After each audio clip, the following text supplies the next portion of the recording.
So the NCERT questions again under the header, understanding the text. Question number 1. Why do you think Gandhi considered the Champaran episode to be a turning point in his life? So Mahatma Gandhi considered the Champaran episode to be a turning point in his life because he had not actually thought that his visit to Champaran would actually lead to such a big movement where he would be able to see, where he actually got to see the unjust ways the Britishers were working, how they were exploiting the Indian people through their policies and their laws.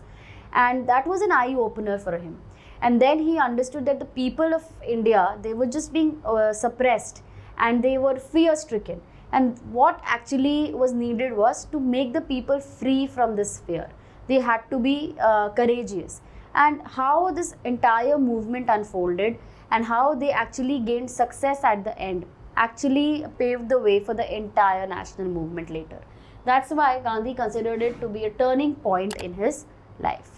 Question number 2. How was Gandhi able to influence lawyers? Give instances. So Gandhi was able to influence lawyers in the following ways. First, when Rajendra Prasad and his lawyer friends had come to meet Mahatma Gandhi at Champaran, so there when Mahatma Gandhi questioned them that what if I am arrested and I am sent to jail, what are you going to do? So that's when these lawyers said that we came here to help you, but if you are put to behind bars, then we will go back to our house. So that's when Mahatma Gandhi actually convinced them and that it is their state and it is their peasants and they are the lawyers who should actually serve the people. So that was how the lawyers there actually understood their moral responsibility, that yes, it is Mahatma Gandhi who is a stranger and is ready to go to jail in order to help the peasants of their state, and here they were just trying to go back home and doing nothing. So that was basically the moral responsibility of these lawyers actually came to the forefront, and they decided to be together with Mahatma Gandhi in this. Second instance was when these lawyers and Rajendra Prasad had actually tried to convince Mahatma Gandhi that they should actually seek help from Andrews, who was an Englishman and he was a follower of Mahatma Gandhi. But Mahatma Gandhi denied. He said that this is our battle and we should be self-reliant, we should be fighting our own battles with our own strengths. Now, question number 3.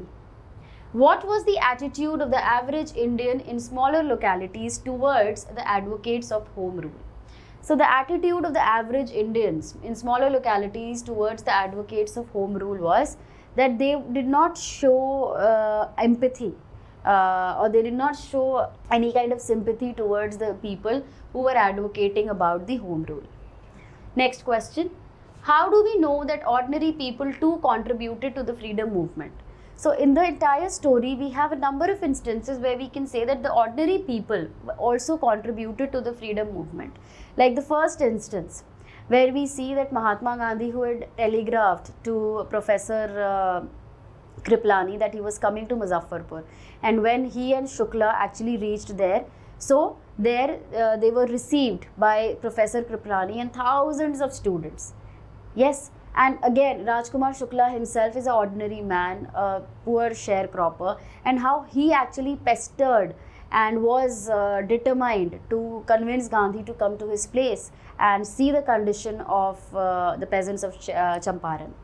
Third situation or third instance or example could be that how Professor Kriplani allowed Mahatma Gandhi to stay at his place. Another incident could be that when Mahatma Gandhi was summoned to be at court, where he had disobeyed the order to leave Champaran, there how people gathered there, everyone gathered there and they were protesting against the authorities.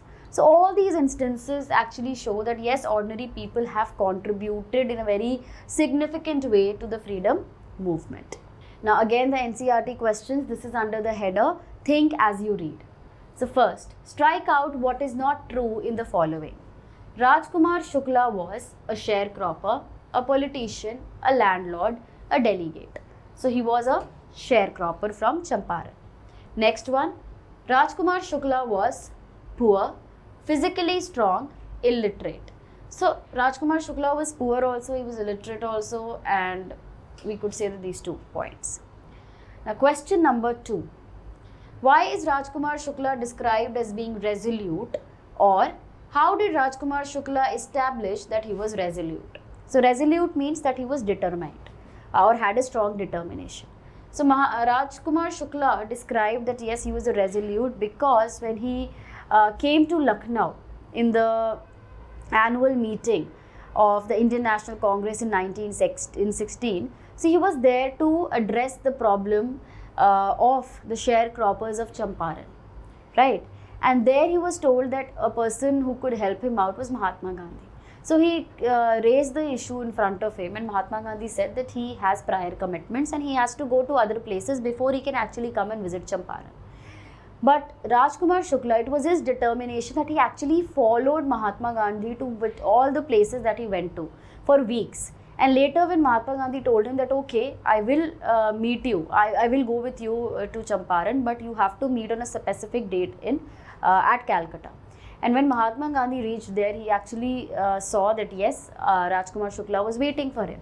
So it was his strong determination that actually convinced Mahatma Gandhi to actually visit Champaran. Question number 3. Why do you think the servants thought Gandhi to be another peasant? Or how was Gandhi treated at Rajendra Prasad's house? So when Mahatma Gandhi reached Rajendra Prasad's house along with Rajkumar Shukla, so the servants of Rajendra Prasad's house thought that Mahatma Gandhi was a peasant. Why? Because Mahatma Gandhi was dressed very simply. And therefore, they actually thought of him to be a peasant, and they did not allow him to have water from the well outside the house because they thought that he was untouchable. Next question. List the places that Gandhi visited between his first meeting with Shukla and his arrival at Champaran. So Mahatma Gandhi met Shukla at Lucknow. Then he came to his ashram near Ahmedabad.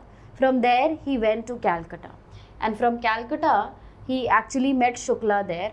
And then he went to Patna to Rajendra Prasad's house. Then they reached Muzaffarnagar together. And finally they reached Motihari at Champaran. Next question. What did the peasants pay the British landlords as rent? What did the British now want instead, and why? What would be the impact of synthetic indigo on the prices of natural indigo? So this question has 3 parts. So I'll address it part by part. So first one is asking that the peasants, what did they have to pay the British landlords as rent? So the peasants had to cultivate 15% of their land holdings with indigo, and that entire 15% of indigo at the time of harvest was given to the British landlords as rent. Now, what did the British now want instead? So now the Britishers, they got to know that in Germany there was a synthetic indigo that was developed and which was much cheaper. So now they told the peasants here that if they want to come out of that 15% arrangement, they will now have to pay a compensation amount. And the impact of this synthetic indigo on the prices of natural indigo is that the prices would go down because the synthetic indigo was cheaper. Question number 6. The events in this part of the text illustrate Gandhi's method of working. Can you identify some instances of this method and link them to his ideas of satyagraha and non-violence? So Gandhi, in many instances in the text, we find that he is following the ideology of satyagraha and non-violence. Satyagraha is in search of truth, and non-violence is without indulging into any kind of physical violence. So number of incidents are there in the text where we can say that his motive was clear, but he was acting on the principles, on the ideals of satyagraha and non-violence. For example, when he was going to visit the peasant who was mistreated at a village and the messenger asked him to return back. So he peacefully agreed. He just went back. He obeyed his order. Later, when he was given an order that he should actually leave the place, and he was bullied by the police superintendent. So Mahatma Gandhi did not indulge into any kind of violence. He just, in response to that, he just sent a message that he will not leave. But with all that, in all these cases, he was being very patient. He was not getting aggressive, or he was not indulging into any kind of physical violence. Similarly, when he was arrested, similarly, when he came to the court, when he was summoned and he was asked to come to court. So there also he very peacefully, he gave his justification. So just like this, there are many more incidents that you can quote for this question. Next question. Why did Gandhi agree to a settlement of 25% refund to the farmers? Or why did Gandhi agree to the planters' offer of a 25% refund to the farmers? So Mahatma Gandhi agreed to this 25% refund by the landlords to the farmers because Mahatma Gandhi had initially said that 50% of the money has to be refunded. But these landlords said that they will only be repaying 25%. So they just wanted to prolong this dispute so that at the end they will escape without paying anything. So Mahatma Gandhi just wanted to break that deadlock so that finally the landlords agree to pay something. And we see that to everyone's surprise, when Mahatma Gandhi said that yes, 25% is acceptable. So Mahatma Gandhi said that even though 25% is a very small amount, still what mattered was that they were returning some amount of money, and along with that, some part of their self-respect, their prestige was also going away. Next question, question number 8. How did the episode change the plight of the peasants? So this entire episode, this entire incident at Champaran, this actually brought change in the lives of the peasants in the following ways. First, the system of cultivation of indigo eventually had completely got eliminated. Then Mahatma Gandhi also worked to help improve or uplift the people's social and economic conditions, and therefore he opened many primary schools, and a doctor was also there, and people were told and they were taught about the personal hygiene, sanitation, cleanliness. And finally, this episode also changed the psychology of people. That is, now initially they were very fear-stricken. They did not wanted to protest against the Britishers, raise their voice, or speak for justice, fight for their justice. But with this movement, the people, they actually won and they actually got uplifted out of their fear. Now they became more courageous.